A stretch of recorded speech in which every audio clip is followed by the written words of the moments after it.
We can start. Maria, do you want to introduce yourself? Like just a few sentences. Yeah, sure. So, hello, everyone. My name is Maria Kyrarini. I'm an assistant professor at Santa Clara University. I'm starting now my 4th year. My research area is in robotics, human-robot interaction, robot learning, and assistive robotics. So I'm particularly interested on how we can utilize robotic technologies for helping people with different abilities.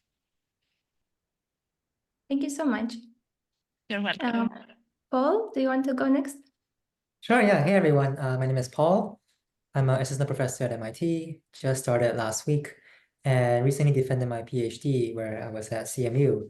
My area of research focuses on multimodal AI. How do we build AI systems that are able to sense and interact with humans through many different sensory modalities, and how these human AI interactive systems can lead to better outcomes for humans and their experience with the world. Yeah, happy to talk about anything regarding PhD, applying to grad school to professorship, and also various industry options. Thank you. I can also, or Weijia, do you want to go next? Sounds great. And hi, everyone. I'm Weijia. I'm a PhD student at University of Washington. And for research, I'm particularly interested in retrieval augmented language models and trustworthy generative AI. And I focus on building models that are able to interact with external knowledge and personal data securely and robustly. And happy to join today. Thank you. And I can also say a bit about myself. So my name is Oana Ignat. I was a PhD student and a postdoc at the University of Michigan, and currently I'm starting as an assistant professor at Santa Clara University. And my research area is multimodal, so using textual and visual data. And I aim to build models that work well across different demographics, so across different income levels or languages, countries, and so on. And I'm also broadly interested in AI for social good applications. So yeah, thank you so much for everyone being here today. We're gonna talk about exploring careers in NLP or multimodal, as we have robotics experience and also language and vision. And yeah, we can talk about the grad school applications, maybe also about our experiences in industry and academia, how we made our decisions. There's always this question, how do you choose between industry or academia? And as I said, I put the link in the chat, the Slido link, so you can ask your questions there. And I see we're already getting a lot of questions. That's great. Let's see. Maybe we can take turns, me and Weijia, like we can each read one question.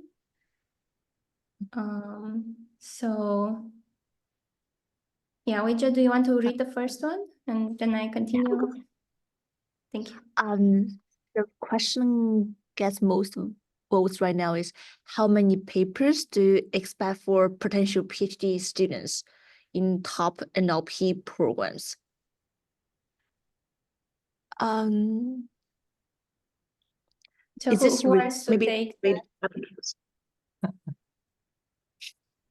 And I noticed that the person who asked the question gave examples of top PhD programs like UW, UC Berkeley, and Stanford, conveniently excluding the 2 schools that I came from. I'm kidding. But I mean, I can start maybe by sharing some of my thoughts as someone who served on admissions committees and while I was at CMU and also nowadays directly admitting my own students into MIT's PhD program. The number of papers is definitely not a clear-cut determining factor. That means there's no number of papers below which we reject applicants and above which we accept applicants. It is only one factor out of many factors that we use to evaluate applicants. So there's no clear-cut number. Papers are a good way to demonstrate the fact that you have done research and that you have done something new and contribute significantly to the academic field, but that is also not the only way to show that you're capable of doing research. Oftentimes, I find that very strong students even though they don't have papers, they have collaborated with tons of people in academia and industry. They have been working on a very challenging problem in which they did a lot of the work, but it was unlucky that it didn't get published. And a lot of these things can be vouched for in their letters of recommendation. You can also tell these things when you interview with them, whether they're actually passionate about a particular topic. So I wouldn't say number of papers is any clear-cut measure. I would say it's helpful, but there's also many, many, many other things that you can do to improve your chances of admissions.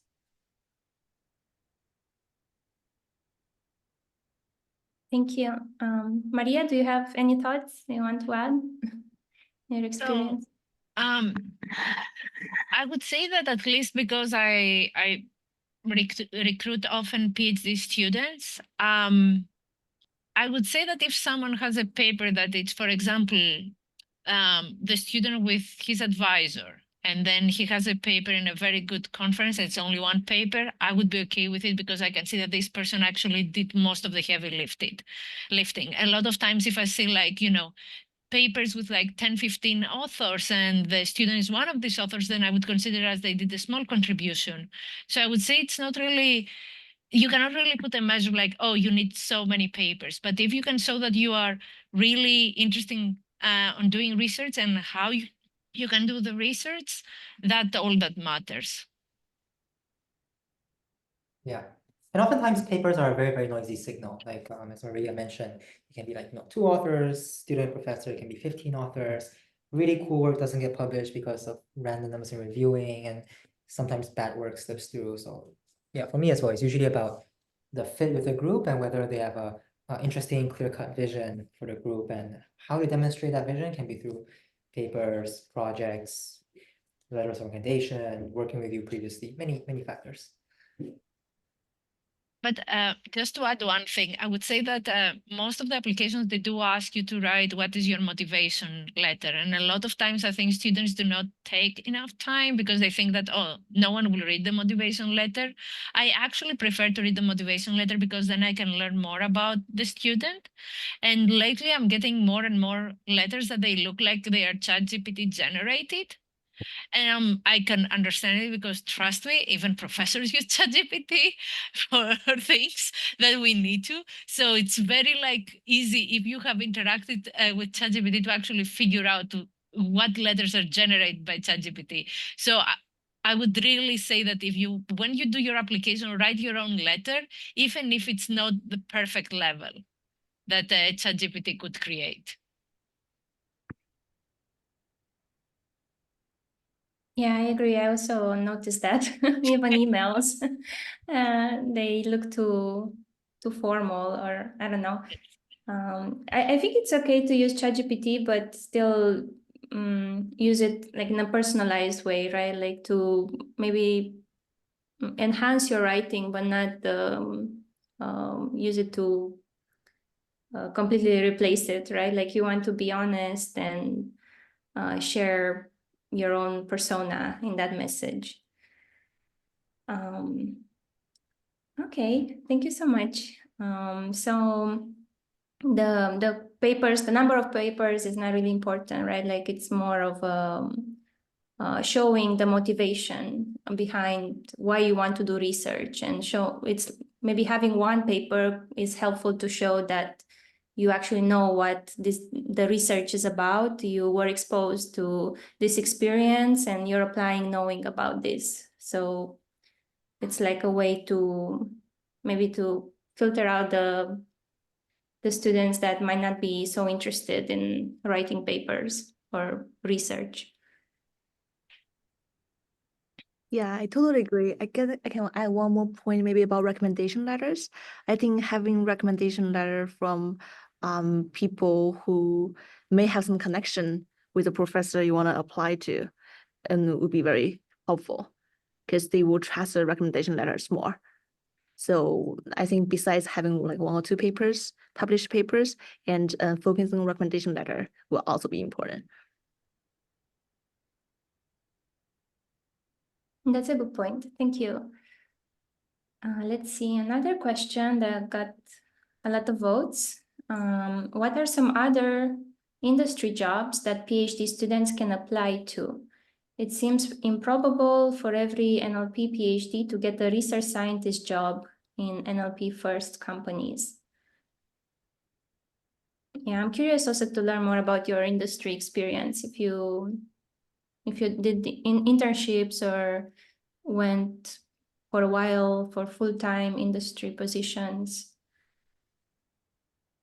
Yeah, for my case, I did a bunch of internships during my PhD, went to a bunch of tech companies. I just thought it wasn't really for me. It's very much more for things where there is a set project in mind. Usually this project has been improved across multiple levels of the multiple hierarchies of management, and with that project in mind, which are able to like successfully engineer and make that project towards completion. So it basically doesn't give you a lot of flexibility that you would typically get with academic jobs.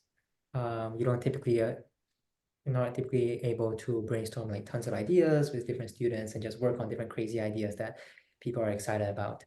So I think that covers like academia, industry. I think a common thing is also startups. Startups is that weird blend in between academia and industry where you're also free to come up with a crazy idea, come up with a team and execute this crazy idea, but you have a bit more pressure to get things working industry style where you have to build and engineer and raise funding and so on. So it's kind of in the middle. There's also a lot of cases where people go to industry, but beyond the conventional tech companies. So finance is a big one. Almost every finance company is doing some AI, NLP, analytics to predict stocks. So hedge funds, finance. Some of my friends also go to these conventional industries, which are not tech, like, transportation or food and beverage. Almost every one of those companies are doing some amount of work with AI and LLMs and NLP nowadays. So that could also be a good thing to explore. Yeah, I don't know if I missed out anything. If Maria wanna fill in. So I cannot debate because I did not want to work in the industry. I mean, when I was finishing my PhD, I was considering, but then I got an offer for a postdoc, and then I decided that I didn't want to bother. And then because I did my PhD in Germany, it was really well paid that we didn't really need to get internships. So that was a kind of like another thing. But I can tell you, like, so one of my PhD students that will be graduating this year, he works on NLPs for robotics, but during the summer he had an internship at AMD and he already got an offer, like return offer, whenever he graduates.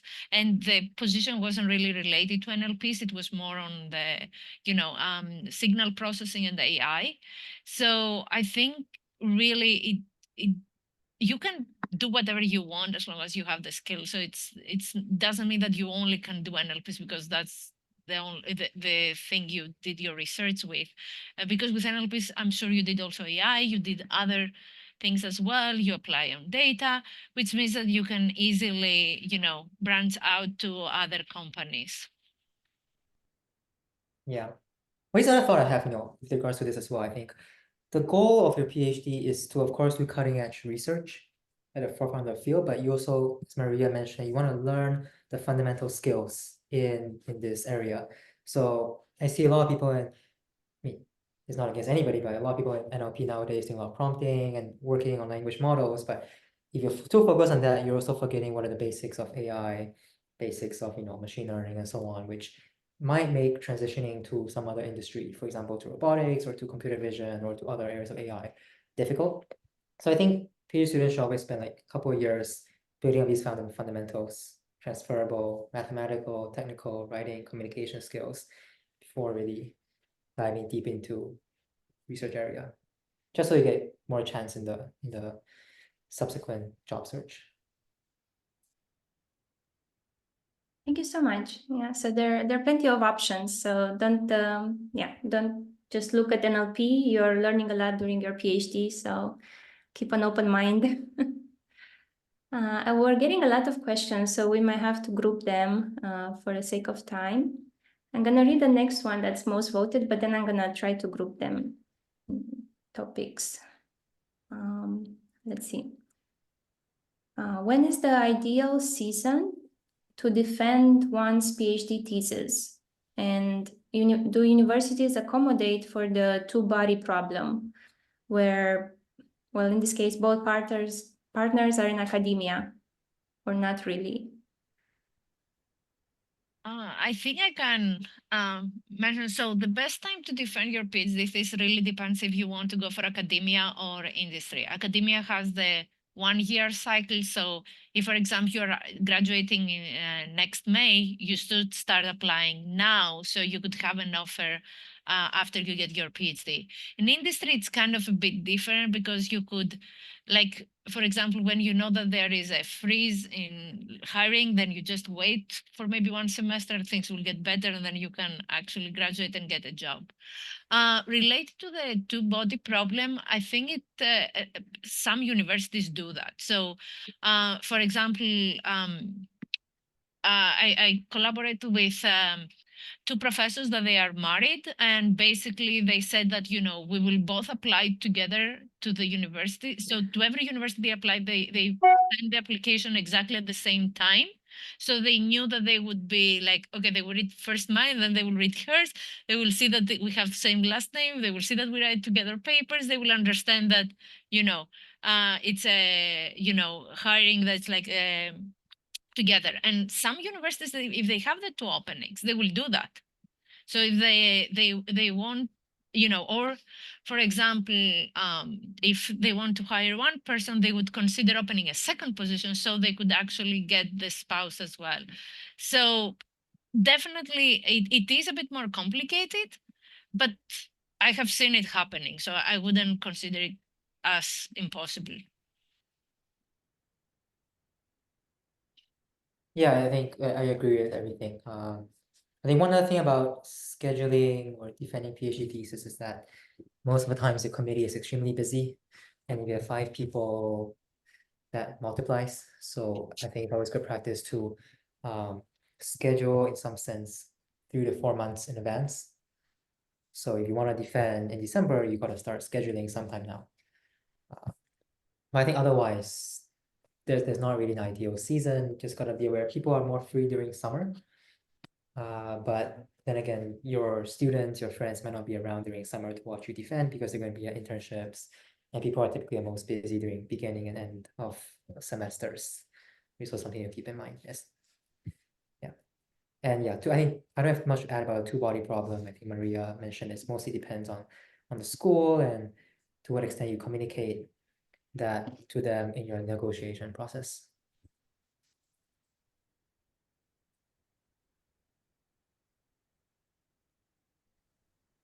Yeah, to add to this, for defending the PhD thesis, I think it may not be like a one straight timeline for what is a good time to defend the thesis. But for finding the job, I heard if you're interested in the industry job, it may be better to do it at the end of the year, because sometimes the headcount for that year, and the company has to use up the headcount for the year. So they may have some remaining towards the end of the year, and so it'd be better to apply during that time.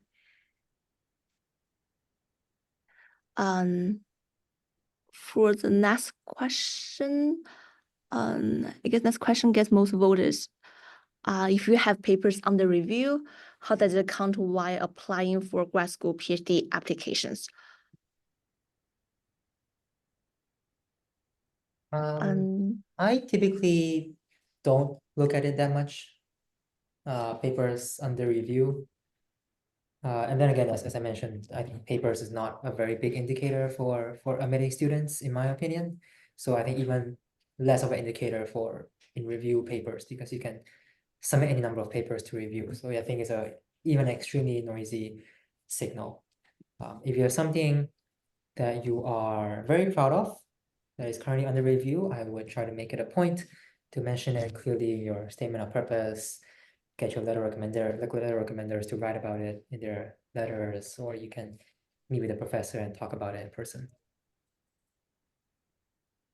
I would say that it really depends also on the field. So for example, you know, NLP's AI, it's usually like conference, you have a fast turnaround.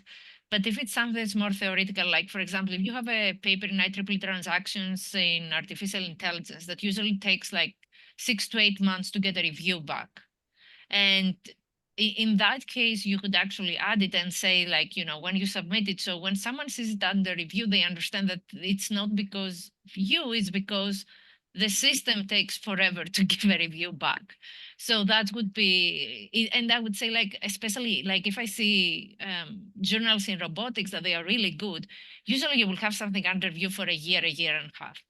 So it really depends based on the field that you are applying. Thank you so much. Yeah, that's a good point. Yeah, I didn't think about that. Like I was more like NLP focus is pretty fast, but yeah, you can apply NLP in robotics and other fields, and that's a different case. Yeah, the conferences or journals could take longer. Yeah, thank you for sharing that. So another question that got a lot of votes is, should we have a different resume for NLP industry jobs, or is it okay to just use academic CVs? I think my feedback from all of my friends that got the jobs is not they only had a different, like a different industry CV from academic CV. They had different industry CV if they would apply for NLPs, for AI, for computer vision.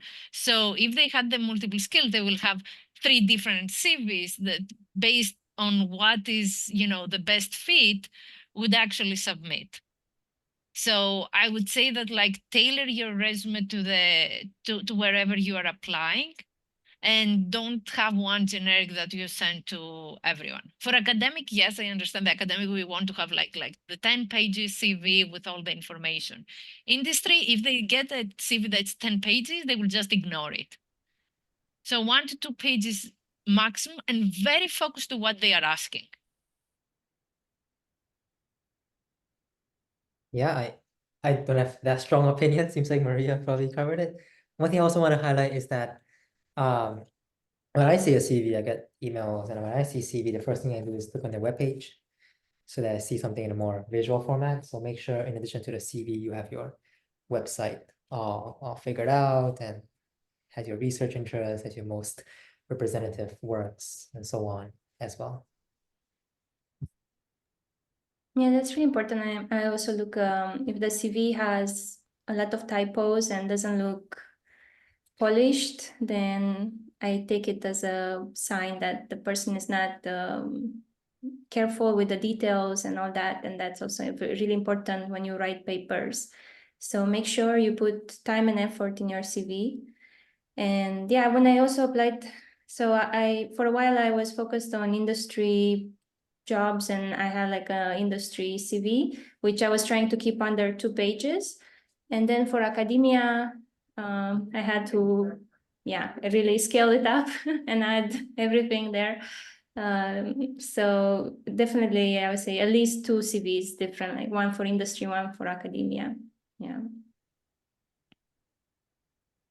Yeah, that's a great point. I guess for the industry CV, we may want to emphasize more on the engineering part. Like, have you pre-trained large models? If so, maybe can highlight it in the CV, and maybe the industry people will value that skills more. Just one more thing, like, it really depends if you're applying on industry or research and development positions, because I think for research and development, they do want to see that you can do research. So I have a friend that he works currently, Hewlett Packard in the R&D, and basically his whole process of like how he got like the interview and everything was more like on research side rather than the engineering side. And he's keep publishing, like they're submitting papers in usually like AAAI and new RIPS. So basically, a lot of times he talks is like a well-paid postdoc, the feeling that he gets. So if you're applying for research and development, you do need to show more on your research side.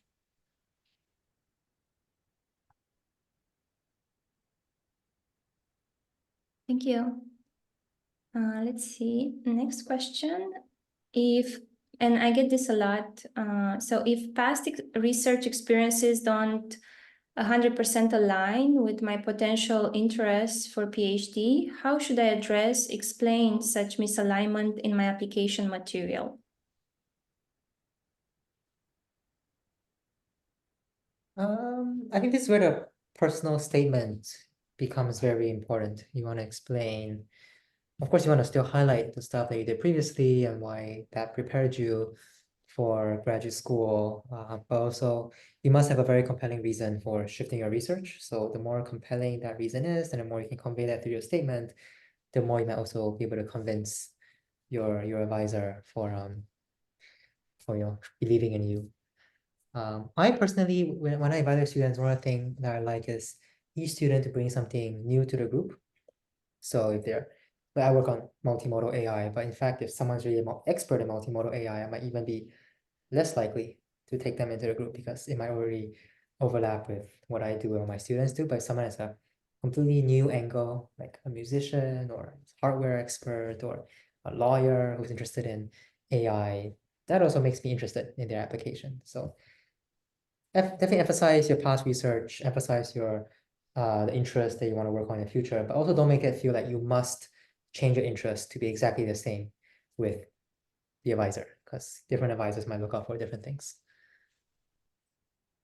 I can actually give a bit of examples. So, for example, when I had an opening that I need to hire a student. The student that I actually hired had very little research in robotics. He had actually done more on like signal processing and networks, so that wasn't immediately related with robotics. But then when he wrote the letter, he actually explained how he really wants to actually move forward and start working on computer vision and robotics, and how he can apply that to improve the interactions between human and robots. And I was like, well, that fits with me. He may not have all the skills I need, but because he had a very strong fundamentals, because if you tell me you know how to do signal processing, that means that you know how to do a lot of math, which means that you can actually do a lot of research for what I need. So even if it's a bit different than what the advisor is doing, if you can actually showcase it in a way that shows that, yes, I will be the best fit for your group, even if I don't know everything, but because I have done all these things, I think that would help.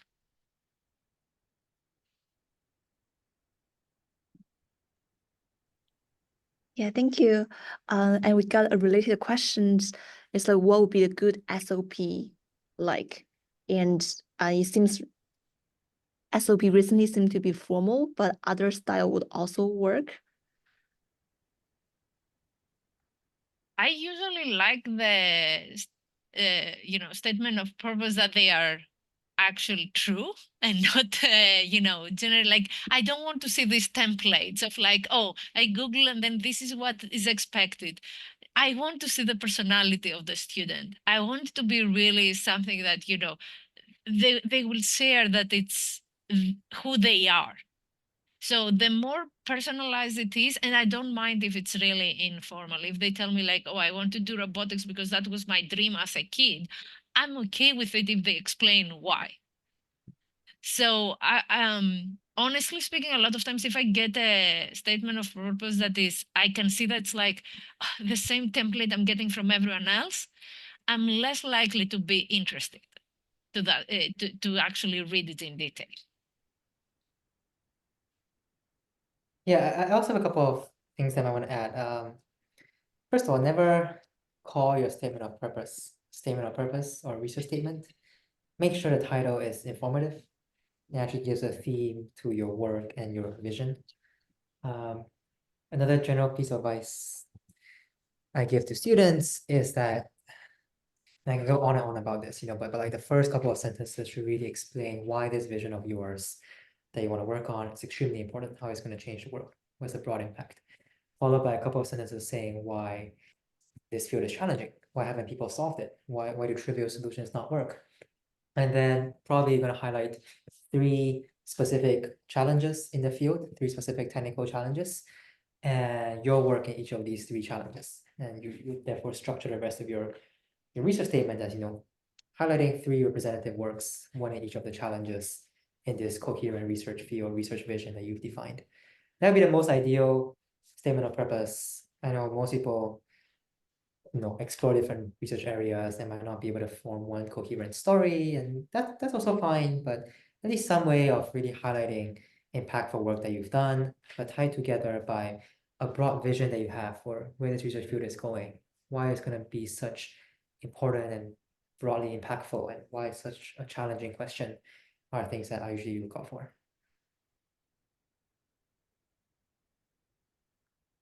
And just one thing for me, I really want to see the personal motivation, because I know if someone is personally motivated to solve a problem, they will probably be more dedicated to continue with their PhD.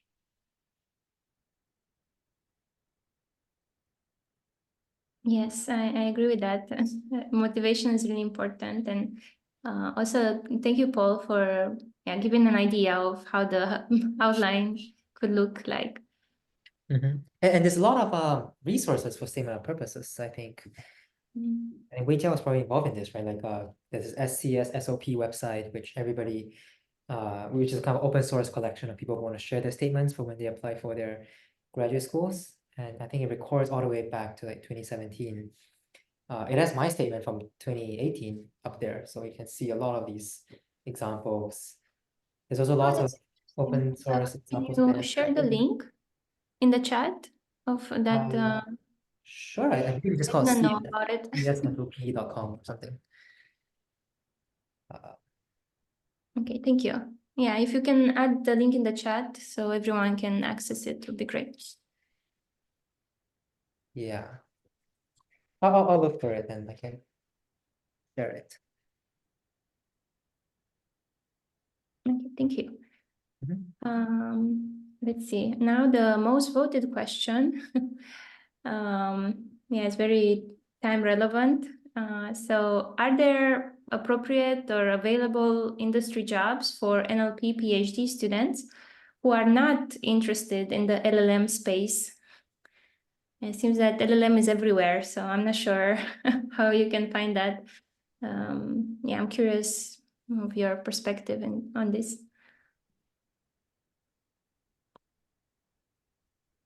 I think if someone is not interested to really do NLPs, but then their PhD in their NLPs, just use the other things that you have, like, you know, you did AI, right? You did deep learning, right? You could actually look into industry that they do something that's like relevant. I know, for example, one of my friends, he did computer vision, but now he's doing actually reinforcement learning in his job, which is different than the computer vision algorithms. But because he presents himself, okay, I develop basically deep learning methods for computer vision.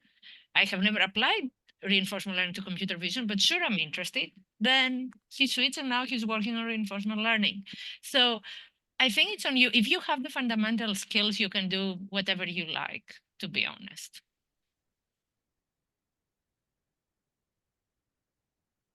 Yeah, I again completely agree that you want to be both kind of expert in one field, and of course if that works out, that's awesome. But at the same time, you have fundamental skills that might be transferable. And also, I think a lot of, I mean, everyone talks about LLMs and NLP nowadays, but a lot of things are still not being done by LLMs, especially things that are compute intensive, or sorry, like compute constrained, or industries where accuracy is key and interpretability, explainability is all key. I think LLM still hasn't really been able to make headroads. But some of these include like I think a lot of these like finance companies, hedge funds. I have friends working there, and they're still doing traditional theoretical statistics, machine learning. Just because LLMs are not explainable, you never really know when they'll buy like $1 billion of a stock and make the company crash if their systems suddenly goes out of distribution. So a lot of room for other methods beyond LLMs in industries. Yeah, that's all great point. Thank you, Paul and Maria. And I guess next most voted question is, do industry positions really care about number of papers published? If not, what do they care about when hiring? I would say it depends. Yeah, go ahead, Maria. Yeah, sorry, go ahead. I will go after you. Sure. Yeah, I think same answer as to the question about graduate admissions, about papers. I think for post PhD, of course, it's expected that you have some papers, but again, it's really about the quality of them, whether you can make a compelling story revolving around your papers, and whether you have a compelling vision for why this field that you want to move forward into, that you want to keep doing, is going to be beneficial to the school or industry or startup that you're planning to join. Again, papers are just things of the past to show that you have the experience, but I think a lot of hiring is also about what you want to do in the future. So in my perspective, it really depends if the company is interested that you continue publish. So some of the big tech companies right now, you can see like they are submitting constantly on conferences. So if you are part of one of these, like if they open something like a research scientist, they do expect you that you will have papers. But if you're applying for a pure engineering job that doesn't really have to do with research and development, they care more about your skills. So I don't think the number of papers would really matter, but number of projects and what skills you developed. I think that would be what you should stress a bit more. So yes, the papers are the outcome, but in order to generate these papers, you had to develop methods, and you had to use engineering tools for that. You had to program, you had to use, different TensorFlow or Keras or whatever. So if you kind of like go and stress that, they will know that, okay, you do have the engineering skills they need. But if you do apply for research and development, then papers are important, because most likely, if you see a lot of times, you can look at the job description and they will tell you, we are looking for candidates that they have published in these conferences. When you see that, that means that they are looking for someone who is publishing, because they want you to keep publishing with them.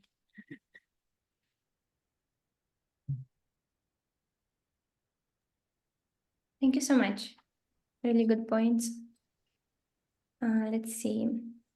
Another question is, I'm in a PhD year 4, I guess, in a T2 US uni. I'm not sure what T2 means. Maybe it's some kind of ranking. I don't know. Due to a lack of mentorship, I only have a few preprints and no T1 NLP conference publication, and feel like it's too late to change. Any advice? Well, one thing I can say is, a lot of people in the NLP community are very friendly. And, if you think you're not getting enough support from your university, just email people elsewhere.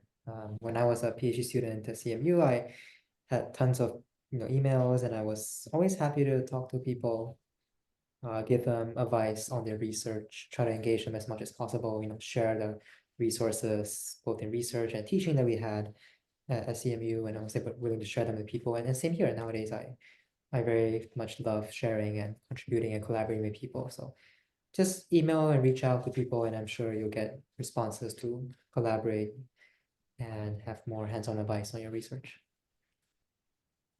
I would say that the few preprints at some point will be publications. So I wouldn't really feel like that's a bad thing. If you have written the paper and you submit it, well, even if you get a rejection, you can still rework on it, resubmit. So don't look at, oh, just because you have the preprints that, it's not kind of like important.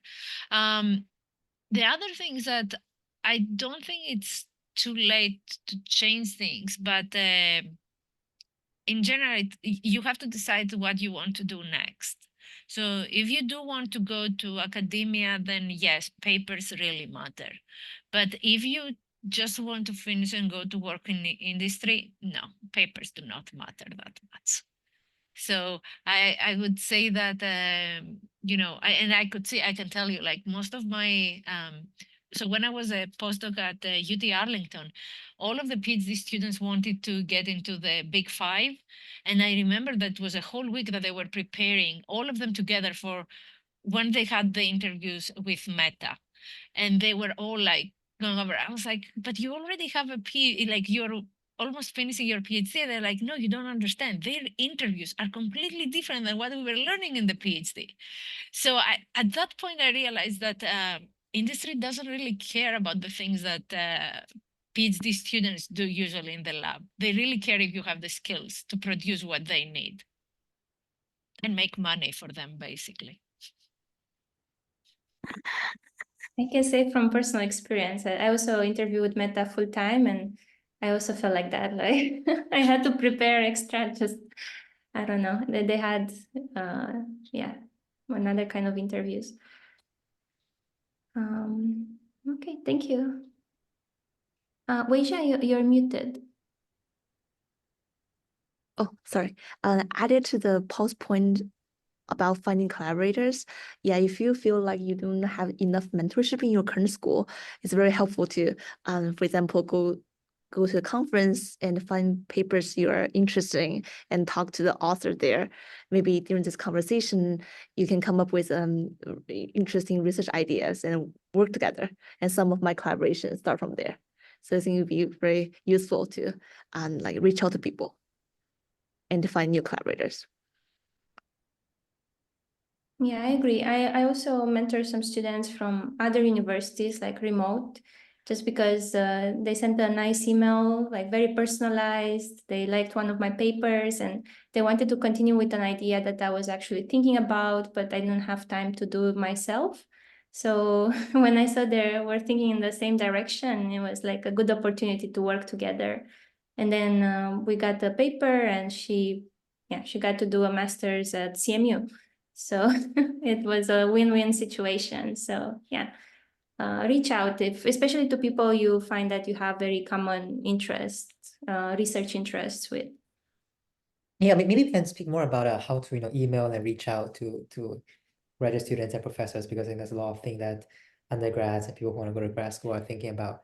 For me personally, if you're able to find like a mistake or a bug or a proof in my papers, then I'm most likely to reply and collaborate, because it shows that you've actually read some of the papers in depth and you found something that we missed, something that could be done better, and that clearly shows that you've done your homework, and I would love to talk with you more.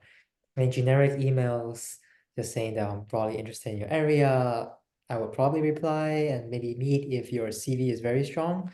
But if your CV isn't strong and you're just writing generic emails, then you should probably write an email that is much more targeted, showing that you've done your homework and read something and have some ideas and improvements or fixes to bring to the table for the research of the people that you're emailing.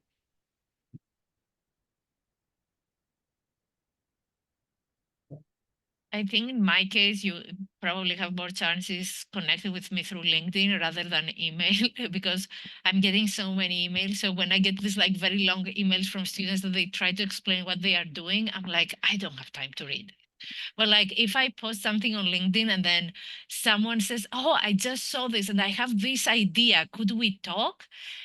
There are 10 times more chances of me responding than if someone writes me a long email about what they want to do and it's not connected to anything that I'm doing. Well, now that you've reviewed this, you're going to get 10 times more messages on LinkedIn. Inboxes and email and LinkedIn will be equally full. Actually, it's much harder for people to contact directly on LinkedIn. That's what I realized, like, because they need to say something, right? And it has to be shorter. So they cannot say copy paste these usual templates that they have, like, oh, I have this GPA and I really have done this. And I think I will be an excellent fit in your group, Yeah.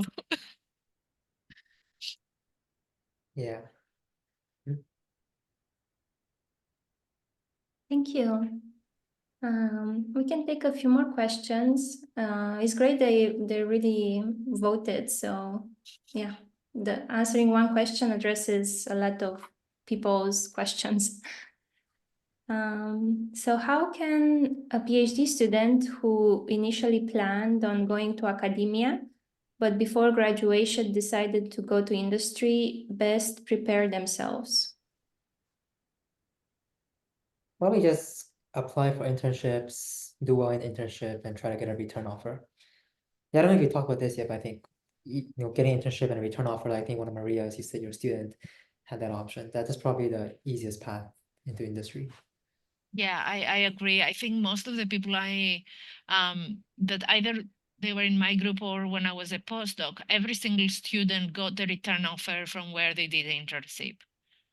And then the other thing is that for the internships also, you need to be well prepared for the interviews. So just like spend some time to prepare and give a good interview. Yeah, but internships are going to be easier to get in. And most companies, it's their advantage to get someone internship, 3-month trial period, works out, give them a return offer. It doesn't work out, they don't get a return offer. Yeah, it may also be helpful to reach out people on LinkedIn, or if you have friends working in the company, you can talk to them, because there are a lot of different dynamics in different groups in the company. So maybe you want to make sure you will go to the group that align with your interests. Yeah. I would also just like cold email, cold email showing that you've done your homework and read their papers of industry researchers that you want to work with. That typically increases your chances of getting an interview and maybe even passing the interviews. Yeah, just to add, like I know some companies that if you can get a referral from an internal person, they will guarantee that they will check your resume. So this means that you bypass the AI that tries to sort out what is, who are the best fit for the job. So, and I think a lot of, like, for example, I had a friend that we did our PhD together in Germany that he reached out to me. He was like, hey, I'm applying for Meta. Do you know anyone? And then I just connect him with a person I knew that they are working in a similar field.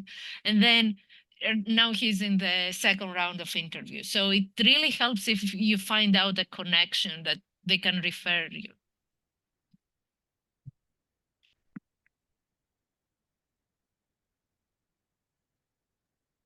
Thank you. Yeah, I agree. Whenever I applied without referral or without reaching to someone in particular, I didn't pass the AI system, the filtering. Yeah. Let's see.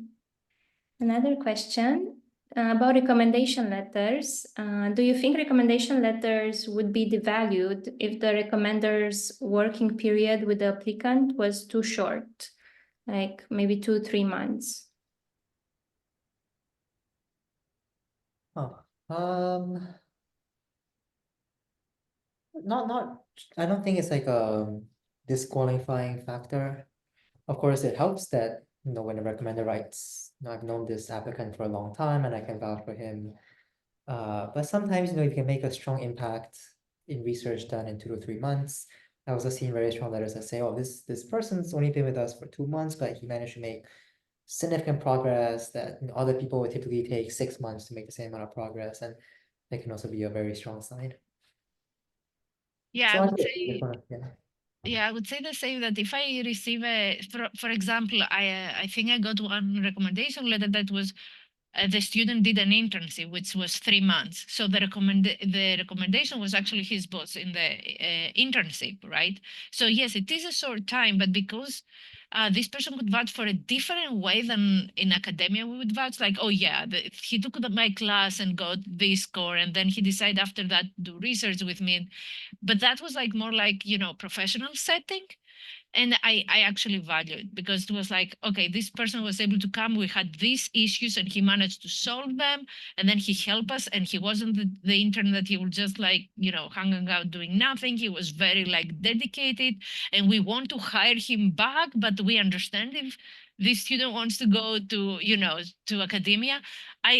That's the recommendation. So I would say that to find people that they can write strong recommendations and be your advocate. It doesn't matter for how long you know them. It's how much impact you have, your work had on their work. Mm-hmm. Yeah, I totally agree. For my own experience, I did a research internship for like 2 months, and I asked the professor to write recommendation letter. And it doesn't matter how long you work with a person, but it's more about what the thing they can write for your recommendation letter.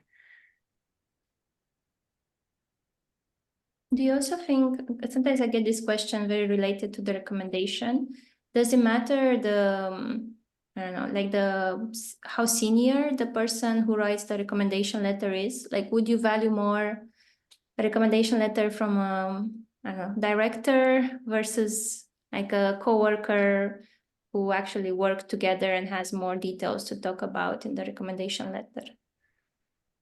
I don't think a coworker is a good idea. I always say that it should be someone who was supervising you. So I would never, for example, I wouldn't like to get something like, hey, with this person, we did the senior design with me, and that's what we got. No, it has to be somewhere at higher end.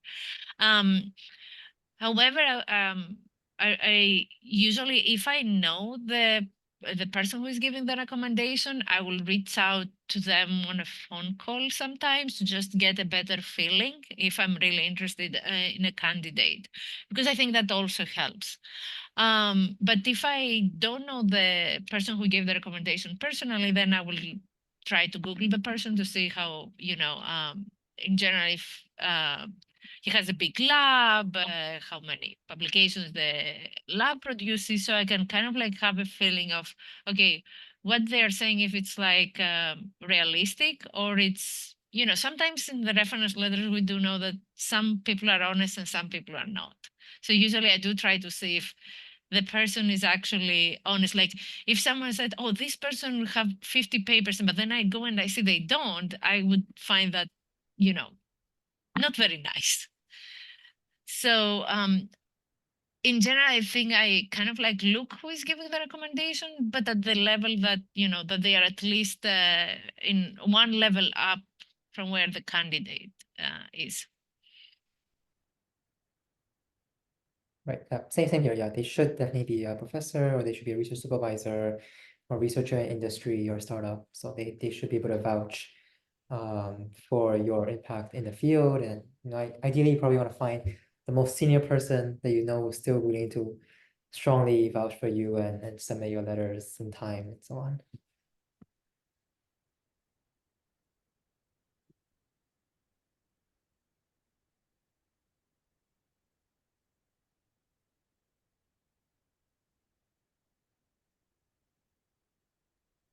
Thank you so much. I think we have time for one more question. We addressed a lot of them, so I was trying to find one last one. Also, Weijia, if you already found a question, you can go ahead if you want.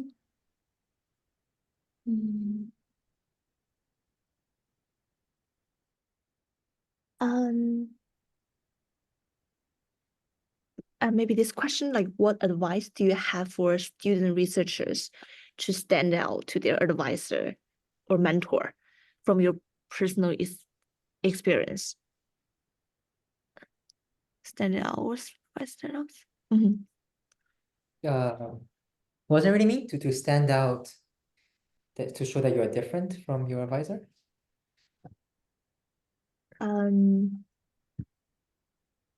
No, it's more like to stand out to their advisor, right? Like Okay. so they can hire them. Right? I mean, yeah, to stand out from the crowd. I can tell you that in my case, I think usually I choose students. If they are students within the university, I will choose the students that they take my classes and they are doing really good and they have good questions and they care about the class. So because that's the easy way to kind of like get to know them. I do have like students that they will take every single class that I'm teaching because they really want to interact more with me. Well, these students will end up in my lab at some point to do research, because that's the usual. If I see that someone is really interested about what I'm working and they have the skills that I need, obviously when I have to hire them, when I have to hire someone, I will hire them. And in general, I would say also that, for example, networking is really important. Like if you have a chance to go to a conference, you can go and talk with a professor if you know that they have an opening in their lab, and if you know that you are interested in their work. So think it was fun in the last conference. I had one master's student who came and he had prepared a small booklet about the work he has done. And when he saw me, he was like, hey, I knew you were coming here because I saw you in your schedule. This is a booklet for the research that I have done so far. I want to apply to work in your lab. Well, guess what? This student immediately will get an interview with me, right? Because it shows that he really cared to figure out if I will be there. So I would say like networking is really, really important. Yeah, I agree with everything Maria said. I think a couple more on my side. I think to me, and I think to many other faculty, you want to show this unique angle that you bring to their research. Basically, you know, they bring you on as a grad student. What is this unique expertise that you have that the lab currently does not have? Right? That can be a new way to show your value to the group. Networking definitely helps. I think something else is also showing a vision. Showing a vision that might be surprising, that might be intriguing to the faculty. And again, new ways in which that research vision can be brought out, something that's different from what the professors themselves are already doing. You know, still in line with the general research direction, but different in some sense. I also value, and I think many other people also value, strong communication skills. If you are excellent communicator, excellent presenter, excellent you know, networking, that can also be an edge. So you should, you know, definitely practice elevator pitches, practice you know, presenting your work, maybe showcasing your work through projects and demos on your website. I personally also value the website a lot, giving you a glimpse of what you're working on. And yeah, lots of different ways that you could do to stand out. Basically, you know, everyone publishes papers nowadays. So anything that is beyond just, you know, paper with a simple GitHub, many ways in which you could stand out, from your vision to your ideas to your communication to your practical skills to new ways to contributing to the group.